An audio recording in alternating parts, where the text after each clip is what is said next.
मैं हूं doctor Irfan सुरैरिया। By professional एक हेल्थ केयर प्रोफेशनल आप कह सकते हैं। मैं जैसा कि ईच पार सीरीज मैंने स्टार्ट की हुई है सोशल मीडिया पे। इसमें मैं मुख्तलिफ हेल्थ केयर प्रोफेशनल के साथ एक छोटा सा सेशन करके उनसे इंफॉर्मेशन हासिल करने की कोशिश करता हूं कि उन्होंने अपनी प्रोफेशनल एजुकेशन कैसे हासिल की, और एजुकेशन हासिल करने के बाद वो जो अपनी जो प्रोफेशनल लाइफ है वो कैसे गुजार रहे हैं। उससे उनकी अपनी ज़ात को तो फ़ायदा हो ही रहा है, कम्युनिटी को कितना फ़ायदा हो रहा है। तो आज का जो हमारा ईच पार्क जो सीरीज है उसमें हमारा जो सेशन है वो रिगार्डिंग न्यूट्रिशन है। और न्यूट्रिशन भी कौन सी, diet in pregnancy, pre pregnancy और पोस्ट प्रेगनेंसी में डाइट कैसी होनी चाहिए। और आज की जो हमारी गेस्ट हैं उनका नाम है, एक बड़ी रिनाउंड न्यूट्रिशनिस्ट है, मारिया नदीम खान, जो कि अपनी प्रैक्टिस लाहौर में करती हैं और ऑनलाइन कंसल्टेशन भी करती हैं। तो हम अपने गेस्ट की तरफ चलते हैं। अस्सलाम वालेकुम मैडम, क्या हाल है आपके? वालेकुम सलाम, ठीक-ठाक अल्हम्दुलिल्लाह, आप बताएँ? जी मैं भी ठीक ठाक। एक शॉर्ट सा इंट्रोडक्शन तो मैंने आपका दे दिया कि आप एक न्यूट्रिशनिस्ट हैं और लाहौर में अपनी प्रैक्टिस कर रही हैं। एक ब्रीफ सा इंट्रोडक्शन आप खुद दे दें हमारे देखने वालों को, तो मेरे ख्याल में ये ज़्यादा बेहतर होगा। जी, I am Maria Nadeem Khan, I am a clinical nutritionist and registered dietitian और I am also a member of Pakistan nutrition and dietetics society और मैं लाहौर में rainbow basic eating disorder centre में पिछले 7 साल से प्रैक्टिस कर रही हूँ। इसके अलावा जौहर टाउन में गायनी हॉस्पिटल है, वहाँ पर काफ़ी सालों से काम कर रही हूँ as a consultant nutritionist with gynaecologist. इसके अलावा मैं बच्चों के ऊपर जो है हम रेनबो सेंटर में ही डेवलपमेंटल डिसऑर्डर्स पर और ऑटिज्म और एडीएचडी पर भी काम करते हैं। ठीक है। मैं इसका मतलब आप लाहौर में और एक जौहर टाउन में एक गायनी का सेंटर है वहाँ पे कर रही हैं। तो आप कितनी देर से आपकी जो सर्विसेज है रिगार्डिंग न्यूट्रिशन दे रही हैं? ये अल्हम्दुलिल्लाह 10 इयर्स हो गए। यानी ऑलमोस्ट 1 डेकेड, एक वो दिहाई होती है, और बहुत ज़्यादा एक्सपीरियंस होता है। और मेरे ख्याल में वो गिनती की चंद न्यूट्रिशनिस्ट है जितना इतना एक्सपीरियंस है। और मुझे मैं जब मैंने 2007 से है मैं कर रही हूँ। Basically I started my career as a community nutritionist in school. तो स्कूल में वहाँ पर मैंने स्टार्ट किया था एज अ कम्युनिटी न्यूट्रिशनिस्ट, बच्चों के स्कूल लंच को और मदर्स को एजुकेट करने में अबाउट बच्चों की डाइट वगैरह। तो फिर उसके बाद मैं प्रैक्टिकली मैं क्लिनिकल प्रैक्टिस में आई और वो 7 क्लिनिकल प्रैक्टिस में 7 years हूँ। As a community nutritionist, I am doing my part since 10 years. Almost कोई 10 साल का आपका वो ओवरऑल एक्सपीरियंस है।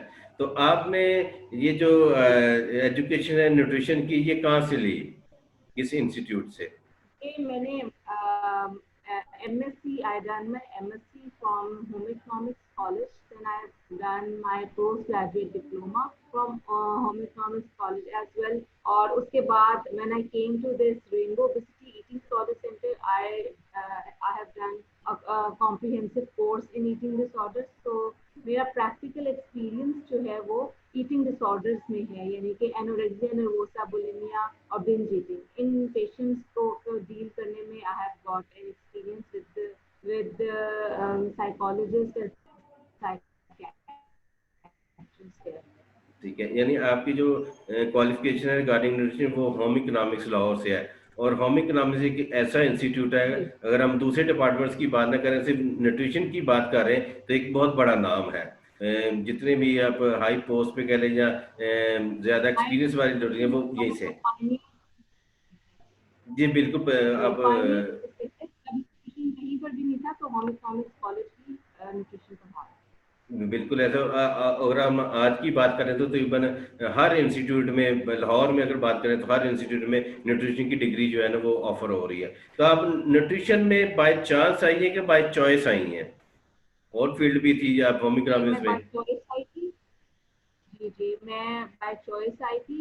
मेरा हमेशा से मेडिकल साइंसेज़ की तरफ इंटरेस्ट था और न्यूट्रिशन में मुझे बहुत सारी चीज़ें ऐसी मिल रही थी जो which was near to medical sciences.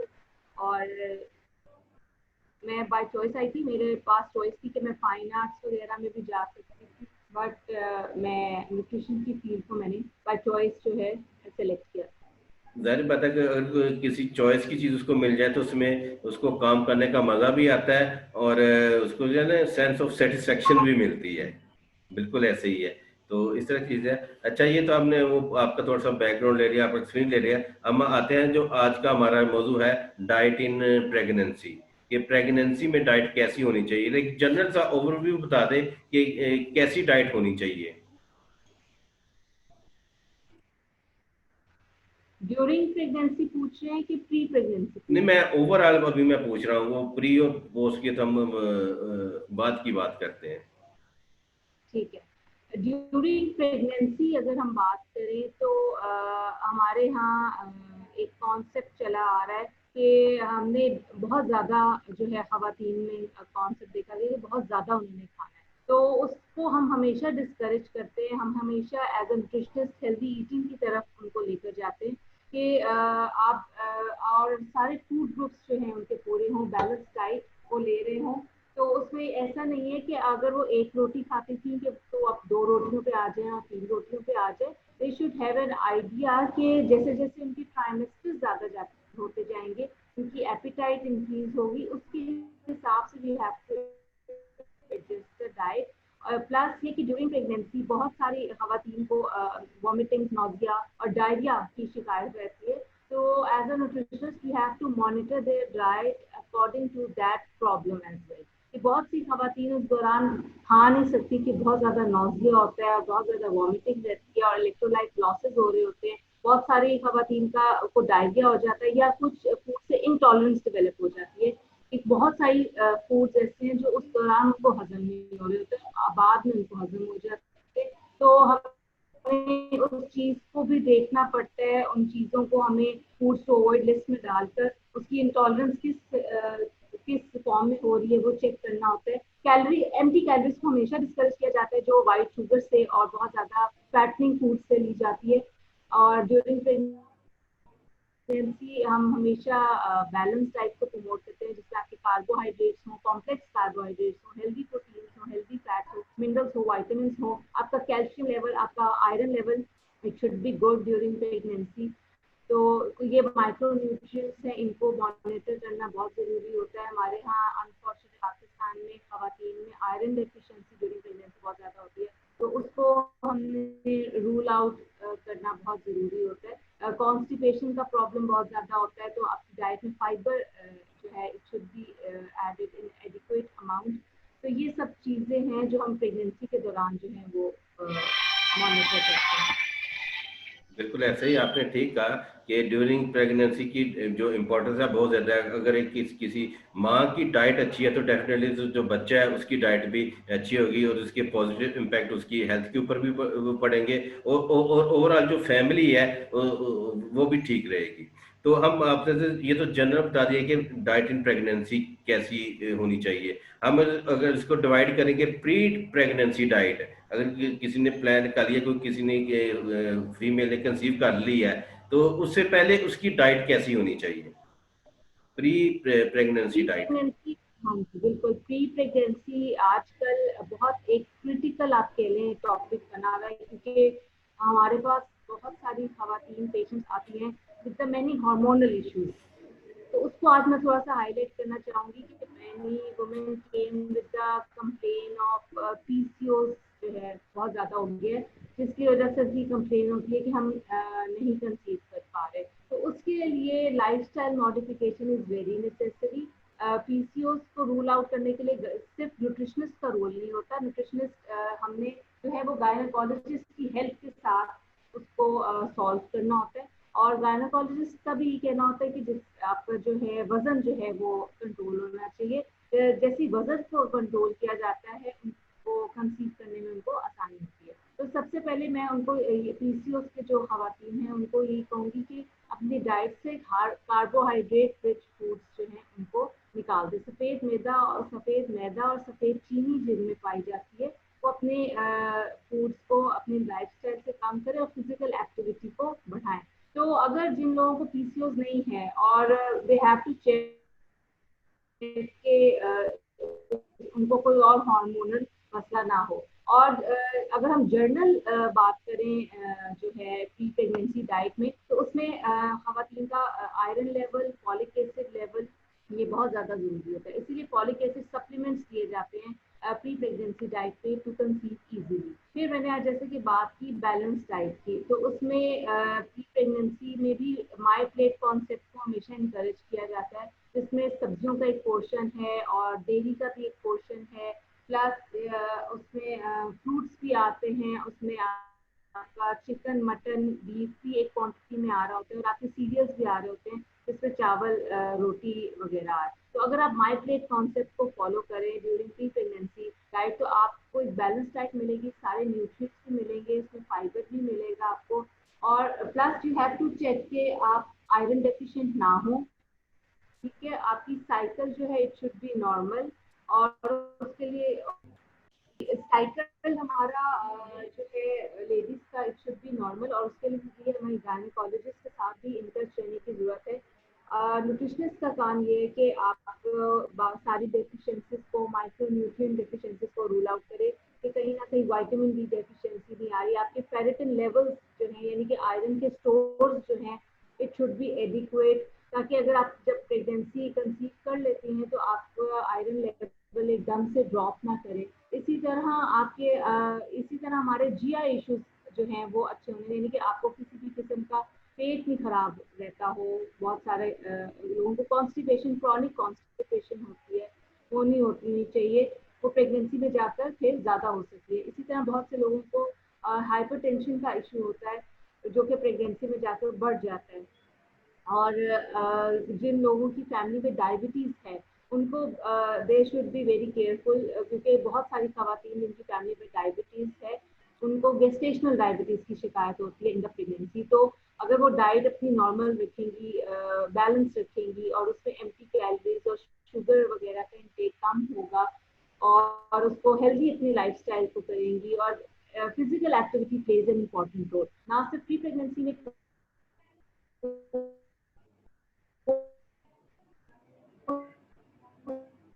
अगर आप बहुत सुस्त लाइफ गुजार रहे हैं तो इसमें आपकी किसी भी पीरियड में आपको मुश्किलात का सामना करना पड़ता है। प्लस वेट का एक बहुत इंपॉर्टेंट रोल है pre pregnancy, weight is very important. जो खवातीन ओबीज हैं ऑब्वियसली उनको कंसीव करने में मसाइल पैदा होते हैं, और जो लोग अंडर वेट हैं उनको भी मसाइल होते हैं, तो weight plays an important role in pre pregnancy.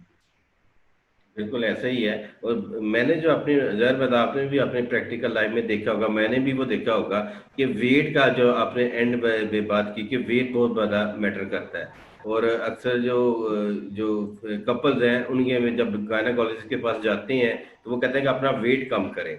Wait कम करने के लिए बड़ी कोशिश करते हैं। जब ज़ाहिर बात आपने भी देखा होगा, मैं भी देखा, उनका डाइटरी हैबिट बहुत ज़्यादा डिस्टर्ब होती हैं या अच्छी नहीं होती, जिसकी वजह से उनको वो सारे वो इश्यूज आते हैं। फिर वो तरह तरह की वो डाइट, एटकन डाइट, कीटो डाइट, बनाना डाइट वो यूज करके वक्ती तौर पे तो वो वजन कम हो जाता है, लेकिन वो हेल्थी वे से वजन नहीं होता। इसके अलावा हमारे यहाँ जंक फूड का बहुत ज्यादा और इस्तेमाल है। डाइट के जो है आफ्टर इफेक्ट प्रेगनेंसी पे पड़ते हैं, कि अगर आप कहें कि आप शॉर्ट टर्म तरीके से डाइट कर लो और फैट डाइट्स के इस्तेमाल से आप कर लेंगे तो ऑब्वियसली वेट कम हो जाएगा, लेकिन इसके कहीं ना कहीं आफ्टर इफेक्ट्स आपकी प्रेगनेंसी के दौरान जरूर आएंगे।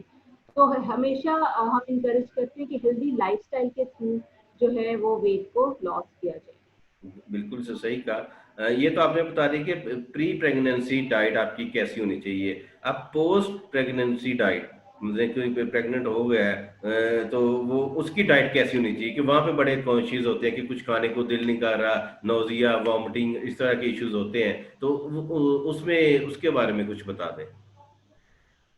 हाँ जी, उसके बारे में मैंने पहले भी बताया कि उस दौरान जो है ऑब्वियसली जिन फूड से आपको इंटॉलरेंस डेवलप हो चुकी है, यानी कि वो देखते ही बहुत सारी खवातीन को वॉमिट का फील होता है या नॉजियाटिक फीलिंग होती है, तो हम वो चीज़ें ऑब्वियसली निकाल देते हैं।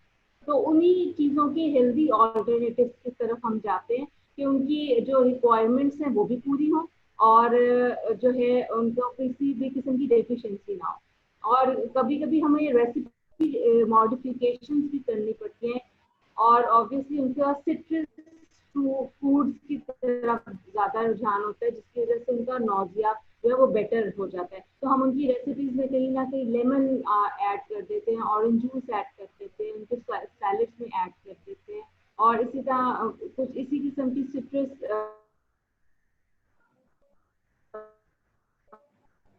फूड से जो हम उनकी रेसिपीज में ऐड करते हैं, तो वो दे फील मोर सेटिस्फाइड। तो वी नेवर फोर्स देम कि आपने नहीं इस टाइम जरूर खाना है, क्योंकि ये इंडिविजुअल टू इंडिविजुअल है। किसी को कुछ भी नहीं फील होता और किसी को बहुत ज्यादा सिम्टम्स और मॉर्निंग से आपके सिम्टम्स क्या हैं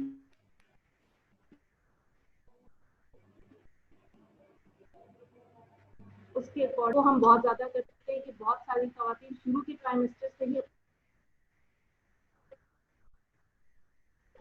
डाइट के अंदर जो है लो कैलोरीज, हम हेल्दी फैट्स और फाइबर के थ्रू उनको देखते हैं कि उनके अंदर वो ऐसे फूड्स चाहे जिनमें कैलोरीज भी कम हो, बट वो न्यूट्रिएंट डेंस हो, जिससे उनको एनर्जी भी मिले और उनको न्यूट्रिएंट्स भी मिले। हमारा यही होता है कि हमारा ना ज्यादा जोर दिया जाता है कि आपकी कैलोरीज पूरी हो जाए, न्यूट्रिएंट पे ज्यादा जोर नहीं दिया जाता। सपोज किसी की 2000 कैलोरीज की रिक्वायरमेंट है, तो अगर सिर्फ कैलोरीज उसने पूरी करनी आप है तो तीन चार समोसे ले ले, कैलोरीज उसकी कैलोरीज पूरी हो जाएंगी, लेकिन न्यूट्रिएंट पूरे नहीं होंगे। तो देखिए, आप एक कोला ड्रिंक का ग्लास पी लें तो आपको 6-7 चम्मच चीनी के मिल जाएंगे, तो काफी कैलोरीज आपकी वहां से पूरी हो जाएंगी। तो वो हम्म हेल्दी कैलोरीज का एक कॉन्सेप्ट और अनहेल्दी कैलोरीज और एम्प्टी कैलोरीज का कॉन्सेप्ट जो है, खासतौर पे प्रेगनेंसी में खवातीन को देना बहुत जरूरी है कि आपको एनर्जी चाहिए तो क्यों ना उन हेल्दी स्टफ से आप लो, जिससे आपको न्यूट्रिएंट्स भी मिले। और जैसे ही आपके न्यूट्रिएंट पूरे होंगे तो इसके पॉजिटिव इम्पैक्ट आपकी हेल्थ के ऊपर भी पड़ेंगे, और जो न्यू बॉर्न बेबी है उसके ऊपर भी वो पड़ेंगे। तो आपके यहाँ जो आप मैं प्रैक्टिकल एक्सपीरियंस बताएंगे, आपके पास से जो डाइट प्लान लेके जाती हैं फीमेल्स रिगार्डिंग पोस्ट या प्री प्रेगनेंसी, उसको कितना फॉलो करती हैं? प्री प्रेगनेंसी में के ये दोनों में, मैं दोनों की बात कर रहा हूँ। ज्यादातर जो फॉलो करने का ताल्लुक है वो आफ्टर प्रेगनेंसी यानी कि पोस्ट प्रेगनेंसी में। हम्म।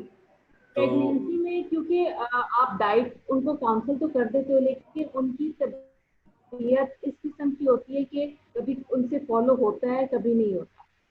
और जिन्होंने वाकई कंसीव करना होता है और उसमें भी फॉलो करने का रेट बहुत ज्यादा है, खासतौर पे जो पीसीओएस के साथ आती हैं खवातीन, उनको जब डाइट प्लान दिए जाते हैं तो वो बहुत सीरियस होकर डाइट प्लान को फॉलो करती हैं, क्योंकि उनको they have to solve their hormonal issues. Plus जो आफ्टर प्रेगनेंसी जिसे हम पोस्ट प्रेगनेंसी कहते हैं, उसका जो डाइट फॉलो अप है, इसलिए क्योंकि उस वक्त खवातीन का वजन काफी ज्यादा बढ़ जाता है और उसको वापस लेकर जाने में बहुत ज्यादा सीरियस हो, तो उसमें जो है आपका हमारा फॉलो अप भी बहुत ज्यादा अच्छा होता है, और पेशेंट का जो रिस्पॉन्स है वो भी ज्यादा अच्छा होता है, क्योंकि उस वक्त पेशेंट की मोटिवेशन जो है वो बहुत अच्छी होती है टू रिड्यूस देयर वेट।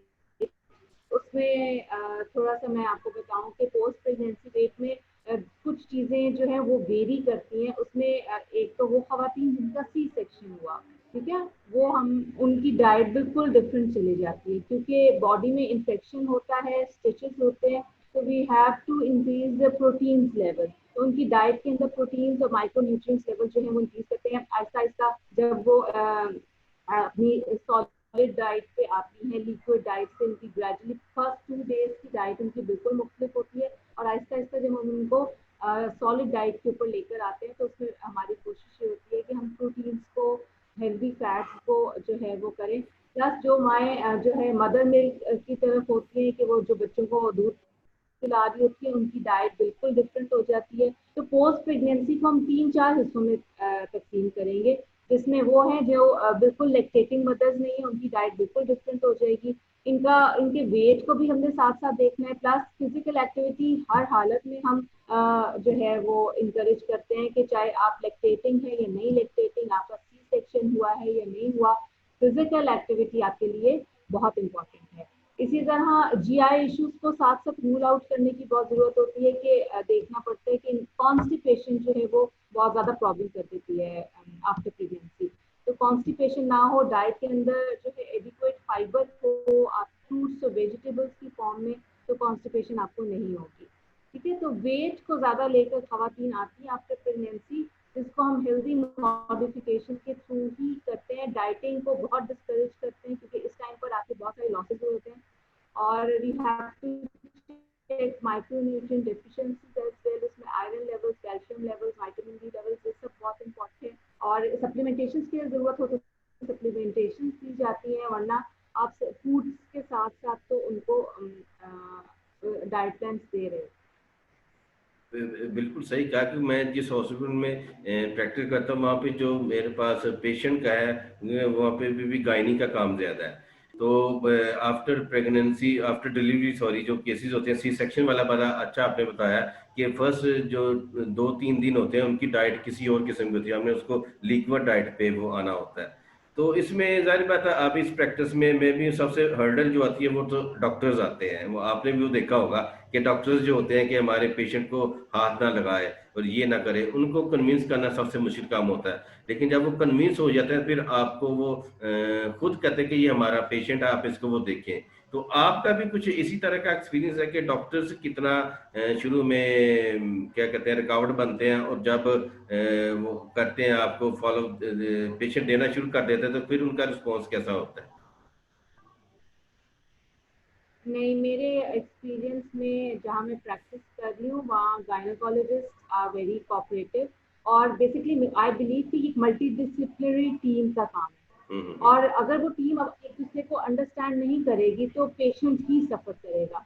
तो गायनोकोलॉजिस्ट को पता है कि जो न्यूट्रिशनिस्ट का काम है वो मेरा नहीं है, तो वो जब हमें पूरा हवाले कर देती हैं कि आप पेशेंट की कंडीशन के मुताबिक डाइट प्लान करें। और बहुत सारे पेशेंट होते हैं जो वन डे लिक्विड डाइट पे semi liquid semi solid diet पे अगले दिन आ जाते हैं। हर पेशेंट की डाइजेस्टिबिलिटी डिफर कर रही होती है। तो बहुत सारे लोग खवातीन को बहुत ज्यादा भूख लगती है और उनका डाइजेस्टिव सिस्टम भी बहुत ज्यादा अच्छा होता है, तो उसके हिसाब से हम चेंजेस और मॉडिफिकेशन करते हैं। और गायनोकोलॉजिस्ट जो जहाँ पर मैं होती हूँ वहाँ पर दे आर वेरी कोऑपरेटिव, और वो बिल्कुल भी उसमें नहीं करती कि हमारे पेशेंट को हाथ ना लगाएं। वो डाइटरी पर्सपेक्टिव से they have a confidence on us कि वो हमें हैंड ओवर करती है कि हम अपने तरीके से पेशेंट को असेस करेंगे और काउंसिल करेंगे उसको डाइट। बिल्कुल ऐसा है। मैं इस ख्याल में है ना, आप तो बहुत ज़्यादा लकी हैं कि आपको इतनी अच्छी वो गायनोकोलॉजी मिली है। ओवरऑल मैं अगर मैं कम्युनिटी की बात करूं कि मैं जहाँ पे जब स्टार्ट किया साल पहले तो डॉक्टर्स की तरफ से तो रिस्पॉन्स कुछ इतना पॉजिटिव नहीं था, लेकिन with the passage of time क्योंकि ये हर बहुत चीज़ कुछ को गवर्नमेंट सेक्टर में ऐसे देखा गया है, बिल्कुल आप सही कह रहे हैं। अभी भी there is a need to create awareness about nutrition field. बहुत सारा जगहों पर एज अ न्यूट्रिशनिस्ट जो है आपको एक्सेप्ट नहीं किया जाता। वो कहते हैं कि हमें परहेज बतानी है ना, हम खुद ही बताते हैं। तो ये बिल्कुल। बहुत ज्यादा चीजें गवर्नमेंट में देखी गई हैं। तो इस पे ऑब्वियसली टाइम लगेगा थोड़ा सा। डेफिनेटली टाइम लगता है, लेकिन मैं अपनी बात कर रहा हूँ कि ये एक प्राइवेट सेटअप का हॉस्पिटल है तो सियालकोट में, और तकरीबन अगर मैं बात करूँ तो यहाँ पे महीने के कोई 250 से 300 सी सेक्शन होता है, कोई 5-6 गायनोकोलॉजिस्ट बैठती हैं। तो अब इंशाल्लाह अल्लाह के फजल से और टाइम डेफिनेटली लगता है कि उन सबका ना कॉन्फिडेंस से डेवलप हो गया हुआ है मेरे ऊपर। फिर मैंने अपने अंदर 2-3 न्यूट्रिशन रखते हैं कि कुछ खवातीन होती है कि हमने सिर्फ फीमेल को ही चेकअप करवाना है, तो उस चीज़ को भी हमने सामने रखना होता है। तो वो माशाल्लाह वो टीम रखी हुई है मैंने इधर सियालकोट में। तो बड़ा अच्छा लगा मैडम आपसे बात करके कि आपके जो डाइट इन प्रेगनेंसी में कैसी होनी चाहिए, क्योंकि एक बहुत बड़ा एक सब्जेक्ट है, इसको एक 15-20 आधे घंटे में कवर करना एक बहुत मुश्किल काम है। तो मैं उम्मीद करता हूँ कि फ्यूचर में भी अगर रिगार्डिंग न्यूट्रिशन कोई अवेयरनेस सेशन के ऊपर आपसे रिक्वेस्ट की जाएगी तो आप मेरे साथ देंगे, और इस तरह के क्योंकि ये एक ऐसी फील्ड है कि जितनी आप अवेयरनेस क्रिएट करेंगे ना उतना ही आपको ना उसका आउटकम मिलेगा। क्योंकि हमने सबसे पहले तो डॉक्टर को इम्प्रेस करना है कि आपकी इंपॉर्टेंस हो रहा है, हमारी इंपॉर्टेंस हो रहा है। डॉक्टर को सिर्फ 3-4 लफ्ज याद है, चिकनाई वाली चीजें नहीं खानी, नमक मिर्च कम कर दें, बोतलें कम कर दें, या एक जुमला कुछ और होता है। इससे अलावा उनको किसी और चीज का नहीं पता क्योंकि उन्होंने वो पढ़ा नहीं होता। तो इस तरह की वो सारी चीजें होती हैं। तो at the end of session मैं एक टोकन ऑफ एप्रिसिएशन के तौर पर एक ई सर्टिफिकेट है वो मैं आपके साथ शेयर करता हूँ। आ रहा नजर मैडम? Thank you. जी आ रहा है। हाँ जी यार। जी जी। जी जी यार। ये एक ई सर्टिफिकेट है मेरी तरफ से। मैंने एक छोटी सी सोसाइटी बनाई हुई है, national dietetic nutrition society of Pakistan के नाम से। तो उसी के प्लेटफॉर्म से मैं ये जो अपना न्यूट्रिशन अवेयरनेस कैंपेन है वो चलाने की कोशिश कर रहा हूँ। तो ये एक टोकन ऑफ एप्रिसिएशन है मेरी तरफ से आपको कि आपने मेरे साथ एक छोटा सा सेशन किया था डाइट इन प्रेगनेंसी के पॉइंट ऑफ व्यू से। तो ये आपको मैं अभी वो कर देता हूँ, व्हाट्सएप कर देता हूँ। तो इंशाल्लाह फिर आपसे किसी और टॉपिक के ऊपर हम बात करेंगे। जी thank you madam. Thank you.